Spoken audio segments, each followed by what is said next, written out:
आदित्यान mission है, L1 mission है। ये बेसिकली सन का एटमॉस्फेयर स्टडी करने के लिए भेजा जा रहा है और सन का जो हम लोग सरफेस और ये फोटोस्फीयर की भी स्टडी करेगा और ये 127 दिन बाद वहाँ पे पहुँचेगा। ये L1 जो एक होता है लैग्रेंजियन पॉइंट्स होता है।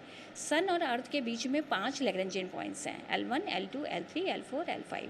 तो ये L1 पे इस्टेब्लिश किया जाएगा और ये जो पॉइंट होता है ये ऐसा पॉइंट होता है जहाँ पे अगर कोई वस्तु रख दी जाए तो वो वहीं पे इस्टेब्लिश रहती है। तो वहाँ पे इसको इस्टेब्लिश करेंगे, वहीं पे ये मूव करेगा और इसके ऊपर 7 पेलोड्स हैं। 7 पेलोड्स हैं और ये सातों पेलोड्स हैं, उनके अलग अलग फंक्शन हैं। तो वो पेलोड्स का मतलब होता है कि इंस्ट्रूमेंट्स। तो ये सातों इंस्ट्रूमेंट्स जो हैं वो इस पे काम करेंगे और बेसिकली अर्थ का जो एटमॉस्फेयर है उसका जो जैसे कि जो विजिबल सरफेस है ये फोटोस्फीयर है। इसके बाद हमारा क्रोमोस्फीयर होता है, क्रोमोस्फीयर के बाद ट्रांजिशन जोन होती है, फिर कोरोना होता है, फिर सोलर वेंट होती है। तो ये हमारे एक तो फोटोस्फीयर के बारे में बताएगा, दूसरा कोरोना के बारे में जो मेन है कि कोरोना जो हमेशा छुपा रहता है, क्योंकि जनरली क्या होता है कि हमको सन का एटमॉस्फेयर तब दिखता है जब हमारा टोटल सोलर इक्लिप्स होता है। तो टोटल सोलर इक्लिप्स में भी कंडीशंस होती हैं कि खाली हमारे फोटोस्फीयर के उसने हाइड किया तो हमको ट्रांजिशन जोन दिख जाती है, हमको क्रोमोस्फीयर मिल जाता है, लेकिन कोरोना नहीं दिखता है। तो जब हमारा मून इस पोजीशन पे होता है कि मून की डिस्क बड़ी होती है, तब हमारा ये लोअर एटमॉस्फेयर को हाइड करता है और हमें कोरोना दिखता है। तभी इसको हम लोग घोस्टी कोरोना भी कहते हैं क्योंकि कम दिखता है। तो उस टाइम उसमें क्या किस तरह की एक्टिविटीज़ हो रही हैं ये बहुत इंपॉर्टेंट हो जाता है कि क्योंकि कोरोना बहुत दिखता नहीं और कोरोना में ही टेम्परेचर बहुत हाई हो जाता है। मतलब फोटोस्फीयर का टेम्परेचर करीब 6000 डिग्री सेंटीग्रेड है और उसके बाद क्रोमोस्फीयर में टेम्परेचर फिर कम होता है, लेकिन ट्रांजिशन जोन के में टेम्परेचर बढ़ना शुरू करता है। कोरोना में बहुत हाई होता है और जितने भी बेसिकली एक्सप्लोजन्स होते रहते हैं सन पे वो यहीं से कोरोना रीजन से ही होते हैं। तो कोरोना इतना टेम्परेचर हाई क्यों है, किस तरह से वहाँ पे क्या एक्टिविटीज़ हो रही हैं, ये मिस्ट्री अभी तक हिडन है बहुत ज़्यादा। हमको इसको मतलब हैं लोग अपने अपने चीज़ें बताते हैं कि ऐसा हो सकता है, ऐसा हो सकता है, लेकिन ये जो हमारा मिशन है ये जाके इस चीज़ को एक्सप्लोर करेगा क्योंकि ये बेसिकली एक ऑब्जर्वेटरी टाइप की है जो उस L1 पॉइंट पे सेटल हो जाएगी और वो वहाँ पे इस तरह से मूव करेगी और वो वहाँ से हमको इन्फॉर्मेशन देगी। 2025 में मैक्सिमम सोलर मैक्सिमा होने वाला है, यानी कि सोलर की जो साइकिल होती है, सन की जो साइकिल होती है कि सन स्पॉट्स अपीयर होते हैं और मैक्सिमम होते हैं फिर कम हो जाते हैं।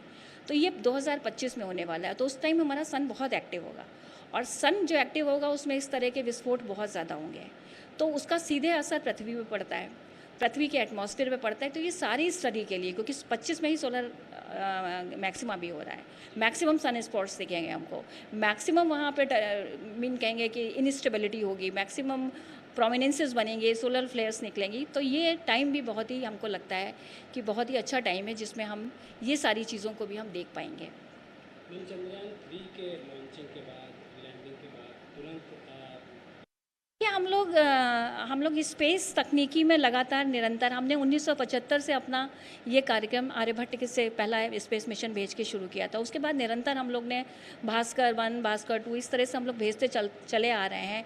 मंगल पे भेजा हम लोग ने, मॉम भेजा और उसके बाद ये चंद्रयान 1 भेजा। चंद्रयान 2 जो था वो भी हम 90% सक्सेस मांगते हैं क्योंकि उसका लैंडिंग नहीं हो पाई थी, अदरवाइज ऑर्बिटर तो आज भी काम कर रहा है।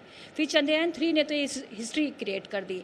हम लोग विश्व में पहले ऐसे देश बन गए जो जिसने साउथ पोल पे सक्सेसफुली लैंड किया है।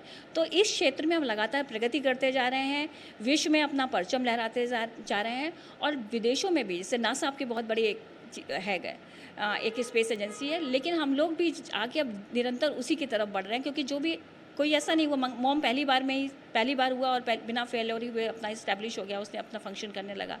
तो लगातार तकनीकी के तौर पे हम लोग बढ़ रहे हैं, भारत का इसमें नाम रोशन हो रहा है और एक अब तो पहला ही देश बन गया है, पहले ही देश बन गया कि जिसने चंद्रयान 3 ने सदर्न पोल के पास में आपका जो है एक टाइको क्रेटर है उसी के लगभग पास में इसने लैंड किया और सफल और सक्सेसफुल लैंडिंग हुई है। एक काम कर रहा है, अब इससे बहुत से डाटा आना शुरू हो गए हैं, तो उससे हम लोग जो है नई नई चीज़ें बताएंगे।